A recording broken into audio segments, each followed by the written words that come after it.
Hello, welcome to the Meeple Mentor YouTube channel. This is a Meeple Mentor reviews of Avatar: The Last Airbender, Fire Nation Rising. I'm Jared, and with me, like always, is Holly. And so Fire Nation Rising, or Avatar, the game, or however you want to call it. There's a lot of subtitles to this game. Avatar: The Last Airbender, Fire Nation Rising. Right. But the Rising bit is actually part of a series. And so there's a number of Rising games, like Thanos Rising and the Batman Who Laughs Rising, I think is one of them. So can we just affectionately refer to it as Avatar? Avatar Rising? Well, for this video, it's just Avatar. We're only talking about one game. We're just talking about this Avatar game, which is fun. So here's what the cover looks like. All right, here's the back. You can see the components and everything. This is a Nickelodeon production, partnered with the Op Games. We got a chance to play it quite a few times, mostly because we really enjoyed playing through it and trying our best to defeat the bad guy. Mm-hmm. And I got to say up front, if you're an Avatar fan, I'm going to butcher all of the lore and the characters and the names because I'm not that familiar with the Avatar property. Nope. So this review is coming from someone who doesn't have any of the background of the story or the characters, but rather from a board gamer's perspective, how does the game play? Well, there's a large central figure in the center of the game who points at one of three areas on the map, which is just a circle with kind of card deck spaces in the middle, and then three colored areas for other cards to sit on each segment. So there's 9 cards that can be laid out around the world, that we're all looking at. Now, this is a cooperative game. So everybody in the game is working together to try to stop the balance of the night from taking over and destroying the world, essentially. And so this balance concept is demonstrated on the board through 2 tracks at the first part of the game. And so the one on the right, which is just the track that measures how far the evil in the world is advancing. And then the one on the left is, of course, the one that we're trying to advance up faster than the other side. But for us to advance, depending on which of the balance sheets you're using, it could be easier or harder. But each level has a certain requirement for, someone to spend or activate to move to the next level. And to actually make it past the highest level, there's also a requirement of a certain number of enemies killed or destroyed or captured or however fun way Nickelodeon decides to destroy their enemies. I don't know. Right. But I found that we never did that. We tried, and it was very difficult. Oh, yeah. We never made it up that track. And we played probably 4 or 5 times. We did. And I think every time we kept saying, all right, we just got to get up that track and it'll be super easy. So I think our problem may have been partially that we only started with the easiest one, and then you were like, well, that's just the easiest one. Let's go ahead to the medium one. Yeah, they do rate as 1, 2, or 3 in difficulty. I think you kind of launched us before we were ready, maybe. Yeah, I think we started using the medium difficulty too soon. Probably. Yeah. And the other thing that's important to note is the difficulty can be increased very easily by adding more enemy cards in the deck and, of course, choosing a more difficult balanced track, for the co-op players to try to use. Mm-hmm. So we went with 11 enemy cards in the whole deck, which it's between 10 and 14, I think. 10 and 13? I think it's 10 and 13. Between 10 and 13. So we started and just kept it at 11. We did win once. The first time. Just once.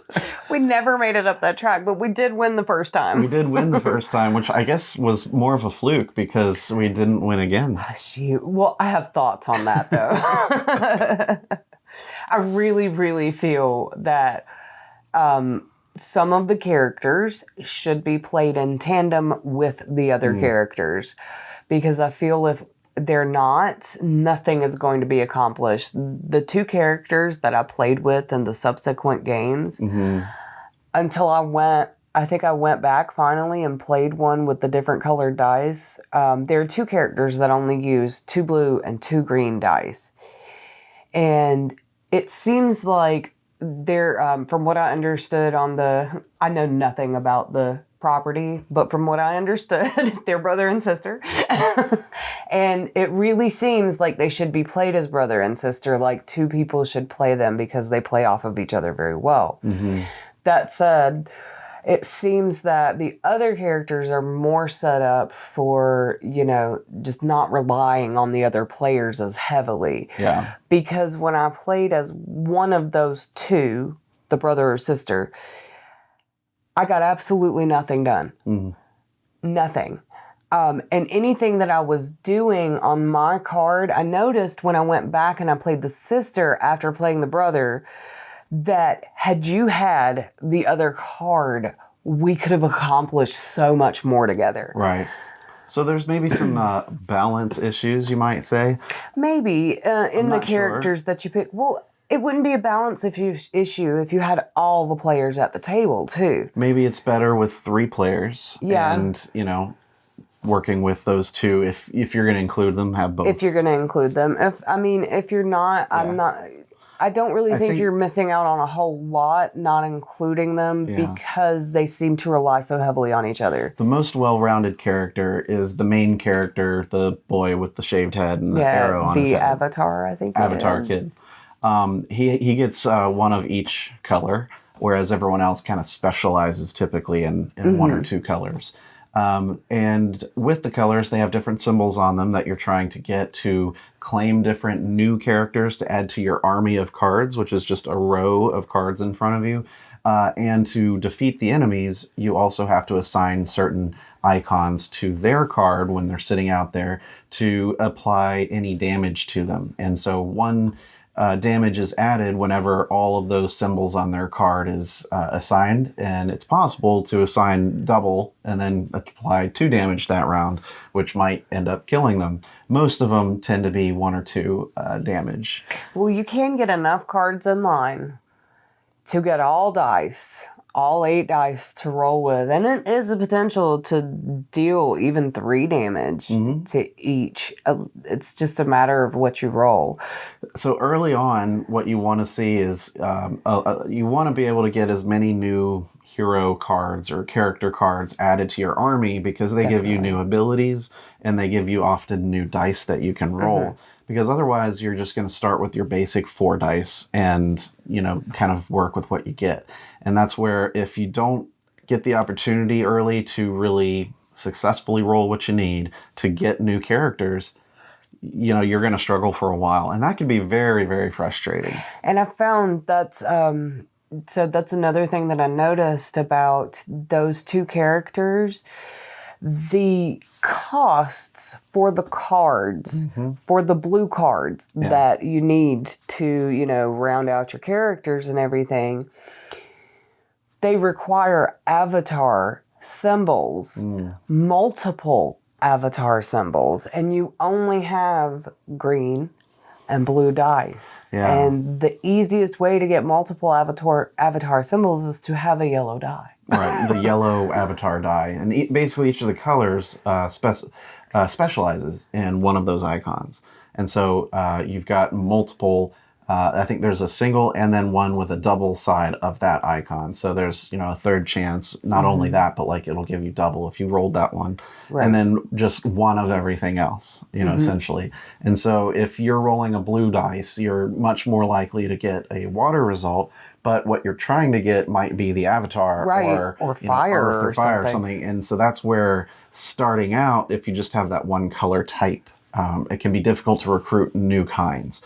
Now, they do try to mitigate some of that chance by whenever you do get to put damage on a character or an enemy, you get to draw a pie show token. Mm-hmm. And those can offer an assortment of rewards, including new dice, but it's a one-time use. You know what just occurred to me?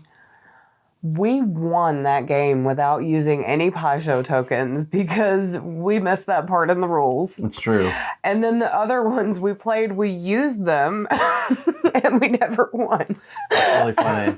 Yeah, the first time we played, we didn't like, I guess we didn't do a roll right where you're supposed to gain those tokens. And so the only way we were gaining them was from special ability, essentially, or something that, a character I think I might had say. one through the whole game. Yeah, and so we're like, wow, there's really not that many opportunities. And so I reread, I'm like, oh, we missed that. You're supposed to get some more Right. damage. But turns out, I guess they weren't as helpful. I don't know. But they're supposed to be helpful. You get new dice They or can abilities. be. I do know that the one with the remove 1 damage from 2 heroes, that came in extremely useful. Because your heroes in front of you take damage whenever the large statue miniature is pointing where your team is, which is represented by a token. So you start your turn, you put a token out, and then a card flips and reveals which direction that the statue faces. And if he's looking at you, then all of your guys take a damage, including all of the dudes that are at the world, corner, those 3 cards. Not necessarily. The only reason they take damage is because there's a villain there that says they take damage. What are you talking about? Are you talking about around the dude standing in the middle? Yeah, the only time they take damage when he's focused that way is if it says, no, that's the extra damage. You're talking about extra I forgot damage. about the extra damage. There are enemy cards that when they're sitting at a world location and then their ability activates because the dude's looking at them, they make sure that other characters sitting there take extra damage. We're not saying the game is unwinnable. It's tough. It's tough. One of the reasons it's tough is the random factor of the cards coming out, the random nature of the dice rolls, and how fast that characters can die just by the length of the game. Because every turn, the statue's going to move, no matter, it's not one round. It's every player's turn. He moves in something, Well, you do get lucky every now and then, and it just shows him standing still. But if he stands still and you were depending on him moving and you're in front of him, you're still going to get damaged. Yes. And so, it's possible that the first flips of cards that come out are like mostly villains or, very difficult to achieve character cards. That was rough. And if that happens, you're on an upward hill of pain because now, the balance track is most assuredly going to get to the top before you get a chance to, advance quick enough. You mean the ruin track? The ruin track. Yeah. Yeah, the balance and ruin, right. Well, when one of those sides gets to the top of the tracks, then it's like part 2 of the game where basically half the cards go away. Mm-hmm. And it depends on who got there first. So if the players get there first, then any villains that have the moon icon are removed. And if they're ever drawn, they're just gone. But if the ruin track gets to the top first, which it usually does, then all hero characters in front of the people or on the world or drawn from then on forward with the moon symbol are just killed. And that's a problem when one of the losing conditions to the game is losing 10 heroes. So it could just be a draw, and then the card comes out, and it's like, oh, well, that's a moon card. He's immediately killed, and look, that's our 10th guy, so... That actually happened. We're done. Hey, drew the card... Oh, well, we're done. And that was pretty frustrating, because had that not happened, which was just a random luck thing, we were actually kind of coming back. We were making armies, and we were, making progress. And we're like, cool, we're healing people. But we're getting there. But then a card flips, and all of a sudden, we just automatically lose. Mm-hmm. And there's nothing you can do about that. That was very frustrating. It is frustrating. So it's kind of a mixed bag to me as far as fun and frustration. I agree. That said, that does not mean that I wouldn't play it again to see if I can win it.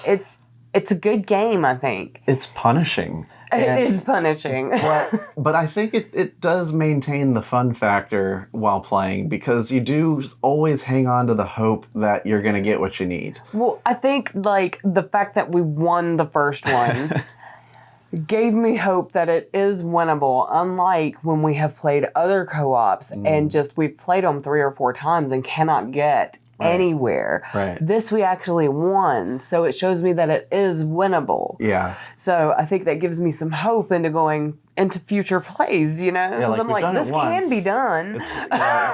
We've seen it happen. We've done it. I would be curious if you watching this video have played the game and if you found it as difficult as we did. I definitely want to know. I want to see, you know, how many people like succeeded the first or second play of the game. Or at all. Just to get an idea for how difficult the game really is. And did you make it up the balance track? Yeah, how many of you actually made up the balance track? I really want to know. And how were the brother and sister okay to play with? Did you play them with 4 people? Yeah, let us know which characters you started as. Very curious. Your team leaders. Yeah, that'd be interesting to know. But knowing absolutely nothing about the IP, I mean, I like it. Yeah. I'd play it again. Yeah, I mean, I think if you knew more about the property or the IP, you might really enjoy this more. But that being said, not having any experience with it, it is an enjoyable game. Mm-hmm. It just depends on the random nature of it that sometimes it works in your favor, sometimes it doesn't, and so that can get frustrating. But is it frustrating enough to not want to play again? Maybe not. Maybe not. I mean, don't think so. We wanted to keep trying, especially because we saw that it was possible to win. I mean, we played how many times and how many days? Exactly. So I think that should speak enough for itself that, you know, it's a decent game. If it sounds interesting to you and you like dice rolling, you like games where there's a lot of theme with, you know, just kind of building up your own stuff and working on combos with the cards against each other. Definitely. And you're looking for a fun co-op that plays in an hour or less, this is probably a good pick for you. Mm-hmm. So, you know, I would recommend it. I think it's pretty fun, but it is very, you know, what they would call Ameritrashy, where there's just a lot of randomness, random nature. Right. So, you know, take it as you will. If that's not your kind of game, then certainly this won't be enjoyable. But I'd be interested to play it with the more unforgiving members of our group. Yeah, people that maybe really like dry strategic Euros aren't going to like this. I just guarantee that. So it definitely has a specific audience for it. But it's more than just people who like Avatar. I could say Definitely. So yeah, it's I give it a thumbs up. You know, give it a shot. And if you get a chance to pick it up, then, you know, I think it can be played with families and stuff. But with the card combos and things, it does get a little bit strategic where you might still need to be like 10 or so to, you know, 10 or older, something like that. Yeah, I would say. Just to get, you know, the benefit of understanding how you want to there's a lot of reference on the cards in front of you, and there's a lot to go over there. There's a lot of text you got to keep track of if, you know, a card has certain abilities that you need to use. And stuff like that can be complicated for me, so. Yeah. So, but that's our thoughts on Avatar: The Last Airbender, Fire Nation Rising. I've been Jared. I'm Holly. We'll see you next time.